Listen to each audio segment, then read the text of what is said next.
Peterborough has two buildings of cathedral-like proportions. One a shopping centre built to the glory of consumerism. It's very doubtful, though, whether all this glass and concrete and steel will outlive the city's other great structure. That masterpiece of Norman craftsmanship, which has already stood for 750 years. Peterborough Cathedral is one of the least known cathedrals in England. Surprising, really, because it was one of the most important of the Benedictine abbeys, a medieval marvel.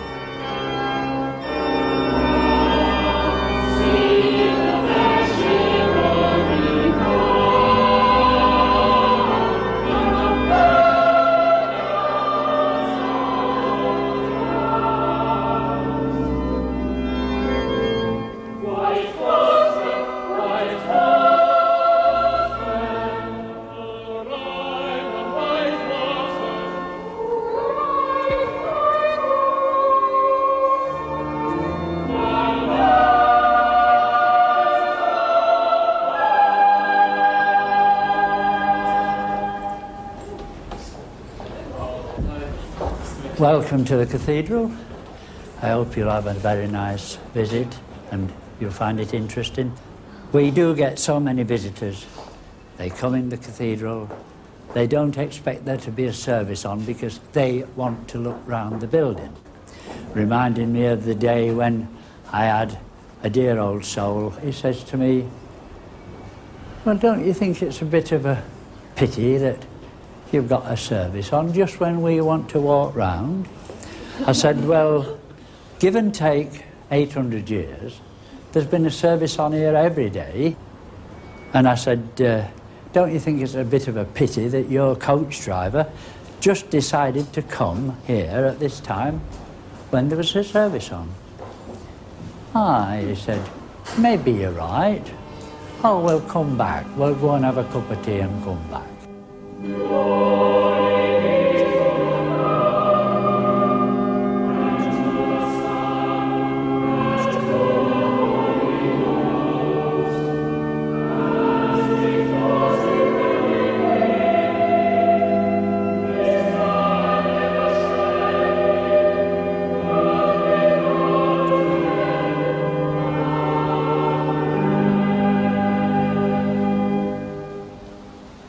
In the dawn of English history, Peterborough seemed destined never to have a cathedral.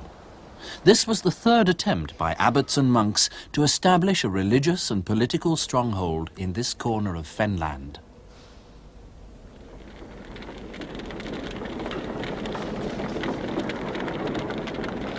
Fire destroyed the monks' first two attempts. First, it was the invading Vikings who murdered the abbot and his monks. That was in 870. Then, 100 years later, Hereward the Wake set his torches to it. And an accidental fire burned the rest down 50 years later.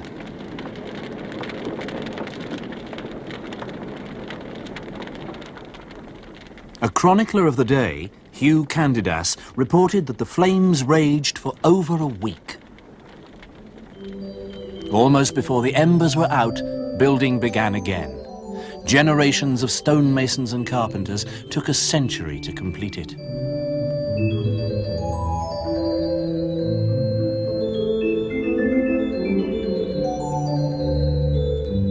Inside, the crowning glory, a painted ceiling for the 230-foot-long nave. Only 3 other examples of such magnificent medieval art exist in the world.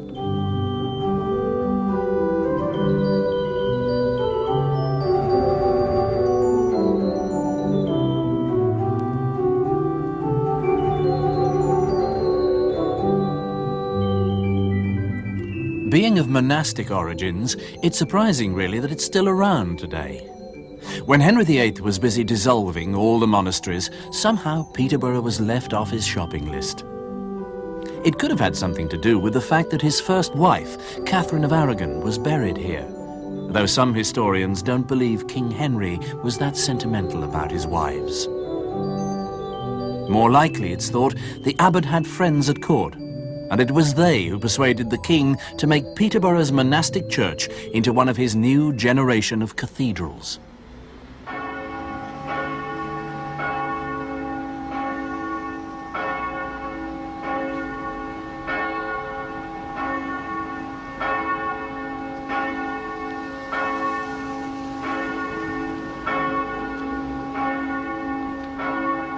While Henry VIII was generous towards Peterborough, Cromwell certainly wasn't. His parliamentary soldiers ransacked the place. Everything in sight was smashed. The altar, the organ, candlesticks and paintings. Just one precious book was saved. The 12th century Chronicle and Register of the old abbey. A minor canon managed to bribe one of Cromwell's soldiers with 10 shillings to let him keep it. He kidded him, it was a Latin Bible. Fortunately, they missed a few pieces of silver plate out in the churches of the diocese. They are now in the cathedral treasury. Many of these items are extremely valuable, and in fact probably too valuable to be in regular use nowadays. And a lot of them have in fact in recent years been kept in bank vaults, which kept them secure but also meant that they were invisible.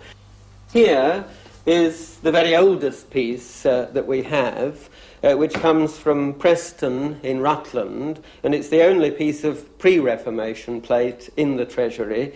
Dates from somewhere between 1460 and 1500. It would be produced by a local craftsman, and it has on it the hand of God, the Manus Dei, which was a fairly common symbol on pre-Reformation plate. Well, most of the medieval plate was either melted down to be used as bullion, or there's one very famous incident really connected with this abbey when Richard I, the Lionheart, as you recall, was being held prisoner. A king's ransom was needed in order to rescue him, and it was actually an abbot of Peterborough who suggested that the church plate right across the land should be sold in order to raise the money, and that was done in 1193. And obviously for reasons like that, many items of medieval plate are no longer available. It's this sense of history and continuity that fascinates the present bishop. Parts of his palace, next door to the cathedral, go back 700 years. This is where the last abbot and very first bishop lived. Of course, this place means a lot to me, because where I lived before, you see, I was a bishop in London before, and we lived just by the British Museum, and about 100 yards from Oxford Street. And there was 3 perpetual lines of traffic outside our door, day and night, all hours. And you got used to it, and we really enjoyed it, you know. I mean, I could indulge my speciality in wine bars, you know. But now we've moved here, what I value is all this marvellous space. You see, what the history has done is given us all these buildings, but it's given us also a lot of space, which is ours. They reckon there were abbots here in the year 640, 650. We're not sure where they lived originally, but from about 900, 1,000 years ago, they lived actually on this site. So I live on the same site as people who've been doing the job for 1,000 years. We have a couple of ghosts, but they're both positive, nice ghosts, one in the garden, one in the house. I don't see ghosts, but the records are there. And to live here with, well, we counted 29 varieties of birds in the garden in our first year here. And the kestrel, you know, who feeds on our sparrows, getting one of these days. And last year the RSPB put in cameras there, and the birds actually got quite used to them very quickly.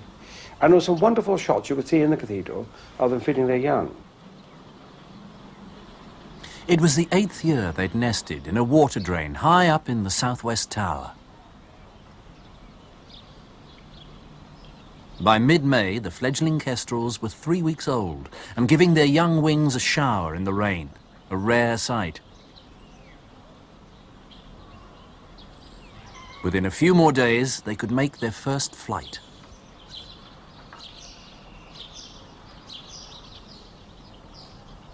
Next to stir, after the kestrels on this particular day, was the head verger, Bob Bolton, an ex-coal miner. After 17 years down the pit, he decided to seek a fuller spiritual life in the church.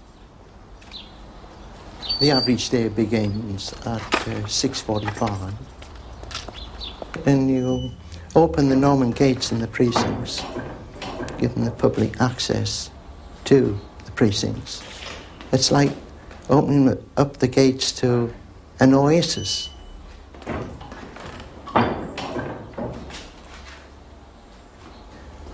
And as a head verger, I'm in charge of 200 keys. I mean, it takes 19 keys to open the cathedral to get to the public in the morning.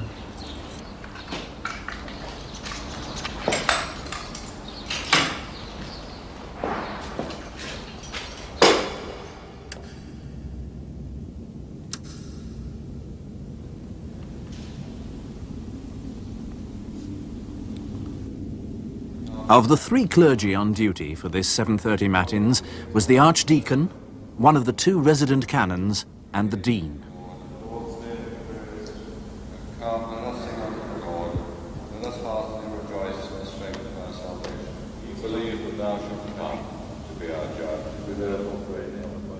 I've been Dean for 7 years now. I came in March '81 from Notting Hill in West London. It was a very surprising development for me. The appointment of Dean is a curious thing. It's a crown appointment.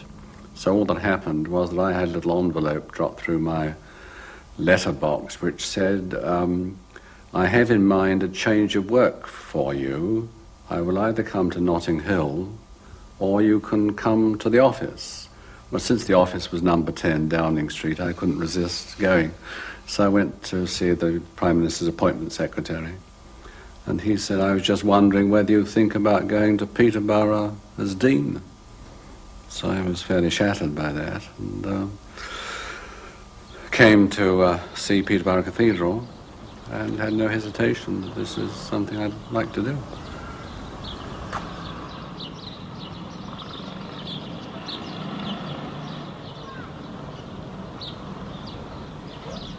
It's marvellous. The stillness of that building does do something for me every day, and I think that's one of the great privileges of being here. I mean, I know it's cold in the winter, but actually one can live through that. I mean, it's not that desperate.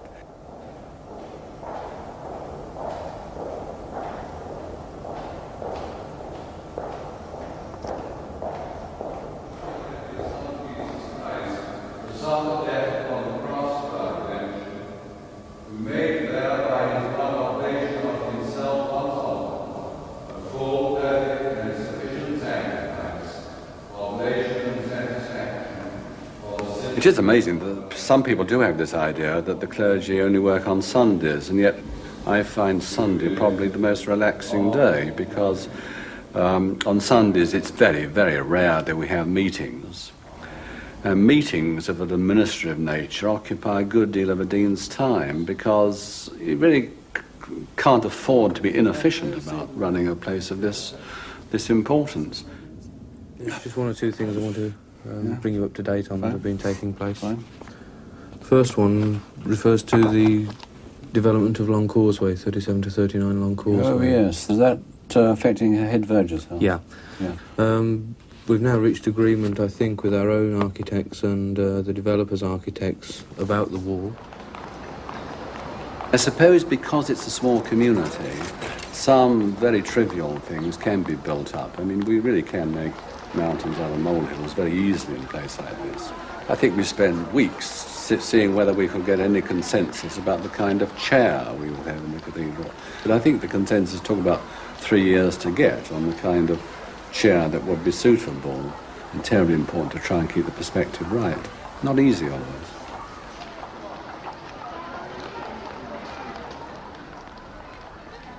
In the town hall, the Dean finds the secular world far less patient with cathedral consensus. I got the usual complaint that the cathedral was far too cold. I mean, November sitting there for an hour and a bit. Now, your predecessor told me that, in fact, it takes 4 days of the central heating going full blast to raise the temperature by about 10 degrees. But I wonder if we could make a try this year. I'll have a good effort at that, Peter. I'll certainly try and do that. And it's in the appeal anyway, a new heating system. So, you know, in a brave new world, we have to have a new setup.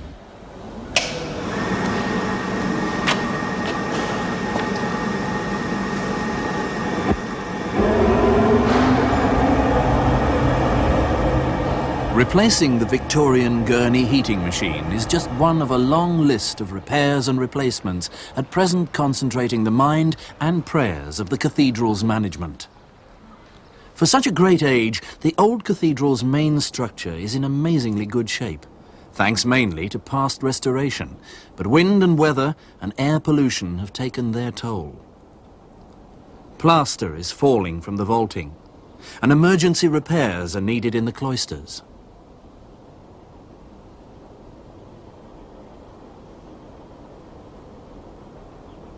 Mosaic floors are breaking up, and stone statues are fast corroding out of existence.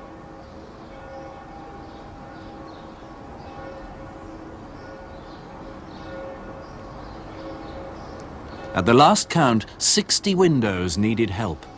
There's a never-ending conservation campaign. The present one spearheaded by the Duke of Gloucester, who fortunately has a good head for heights. Is this stair 750 years old? Yes, it is. Yes, it is. And we've only a few more stairs to go now before we get to the top.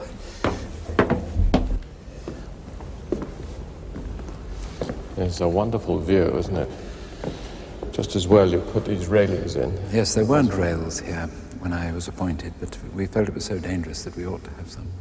I understand that when Cromwell sacked it, left it more or less wrecked, the children used to come and play, and inevitably one or two would topple over the edge. Yes, it is very dangerous.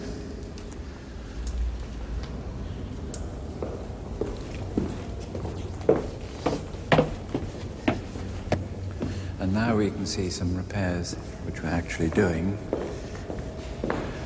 and it shows the state of the glass. It's a very typical window indeed. You see the wind howls through the gaps. Is it safe to go up? I will hold the ladder.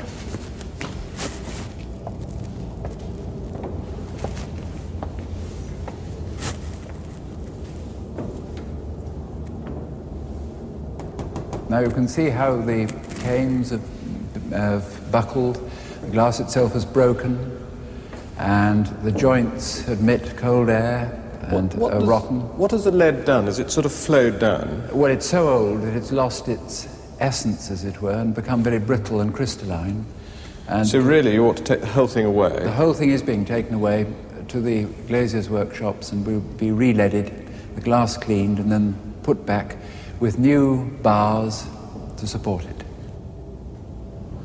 And now we come to the remaining medieval glass, which has all been set in the apse windows. As you know, Cromwell did a great deal of damage in this building, which is curious because he was a local resident almost. So these were just sort of fragments swept up and left in a pile on the floor? Yes, or probably left in other windows in the tracery and that sort of thing, and brought together. So all the windows have been put together in a sort of in collage. the apse windows, yes. And you get a bit of this and a bit of Yes. that, and very little complete. But it does show that the wonderful colours. Beautiful colour, yes, absolutely magnificent.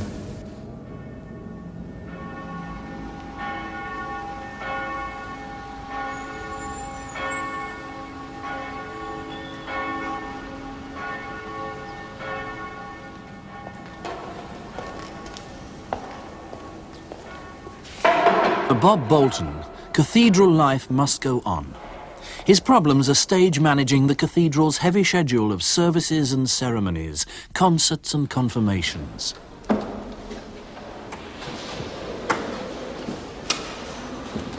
Testing, testing. 1, 2, 3, 4, 5. Testing over. From time to time, men have said, when I retire, I'm going to have a job just like you. When they see the Virgin dressed up with his silver rod, that appeals to some men. But what they don't understand, what lies behind that Virgin.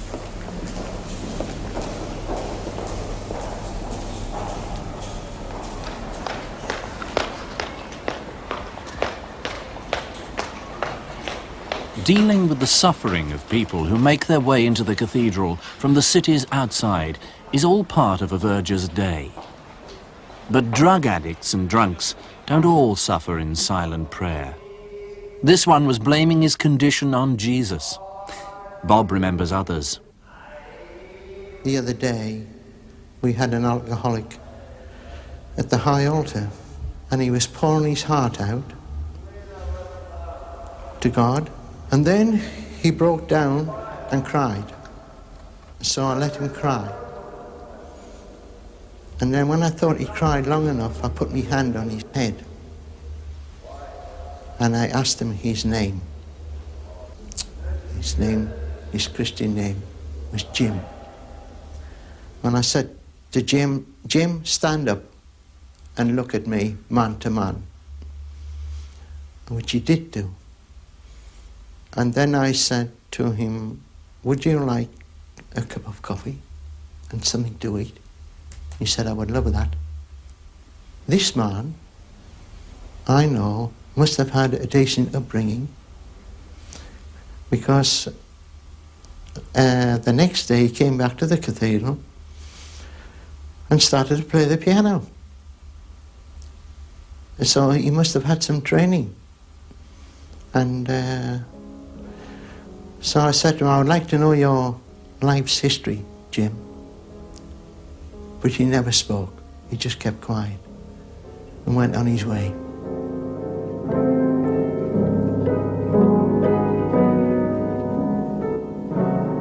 Yes, that's quite hard to play, actually. Let's just try that link into the... go from there and let's see what that change of key is like.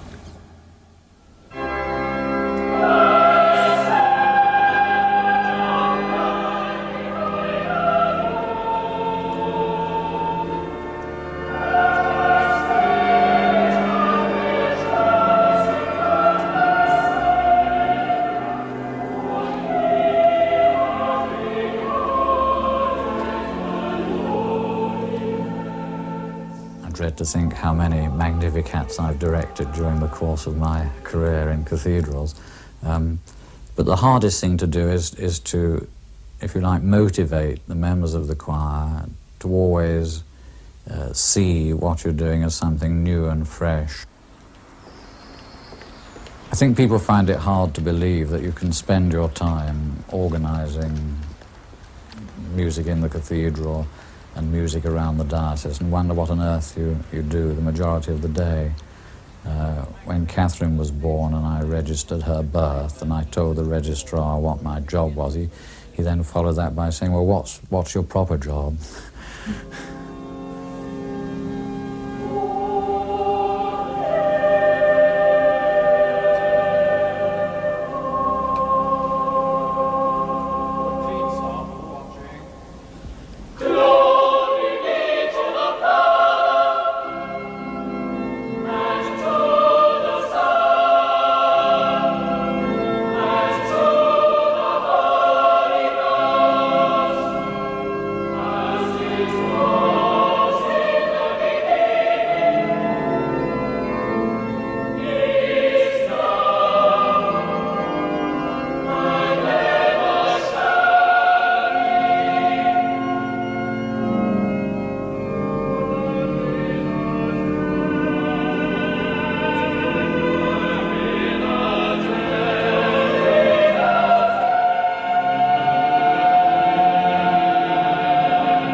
Great one for bad taste hymns. You know, I got no taste at all.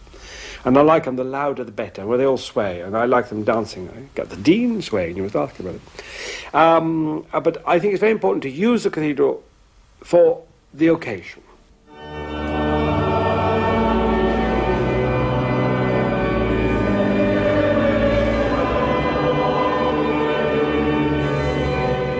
We have all our ordinations in the cathedral, which is the mother church of the diocese. And all the young men and young women now, of course, who are entering into ministry, come here really to begin it.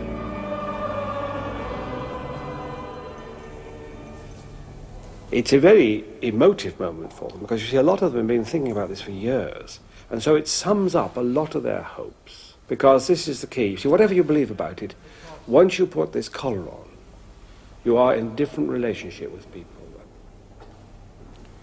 Send down the Holy Spirit upon your servant Richard for the office and work of a deacon in your church.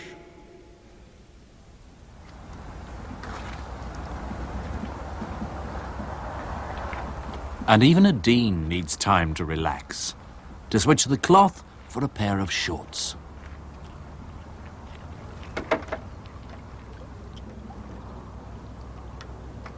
I do try to get on the rowing course once a week. Then when I came here, providentially, there was a rowing club, and we used to row on the river here, the River Nene. The rowing club's been moved, actually, from close proximity to the river to a place called Thorpe Wood, where there's actually a man-made course, and it's on that course that I do it most of the time. I enjoyed that greatly, and I mean, I even was able to do a sponsored scull and for 10,000 metres a few weeks ago, and that helped raise a bit for the appeal. So it's great. That's a great relaxation. I enjoy that inordinately. Very glad to welcome you to Cathedral on your Sunday school pilgrimage. I'm glad to see so many of you with your wonderful banners. Hello there. Good lads. You're all right, we haven't dropped it. I see a small bit of that. All these children, you see, have come from parishes all over the diocese. And of course, they're in some parishes quite small, so their Sunday school is quite small. And it's a marvellous thing for them all to be together. But it's getting them being part of what the cathedral's about, and a slightly larger vision in your own home parish. Would this cathedral be here now? Would we be here on this pilgrimage? No. I would like you to look up and you'll see on the wall a painting of Robert Scarlett. Robert Scarlett was better known in his day as Old Scarlett because he always wore a red tunic. Robert Scarlett buried both the Queens, and when his own turn came to be buried, Robert Scarlett, or Old Scarlett, is buried just under that table. Somebody has kindly put a table right on top of his gravestone, but he doesn't know anything about that. One of the great things about being a bishop is that you know where you're going to be buried. And here in the cathedral is my great predecessor, Bishop McGee, behind me, and the wonderful Bishop Mandel Crichton in front of me. And I've chosen to be buried here, my ashes right in the middle of the south choir aisle, on the grounds that they didn't walk over me much when I was here, but they're very welcome when I've gone.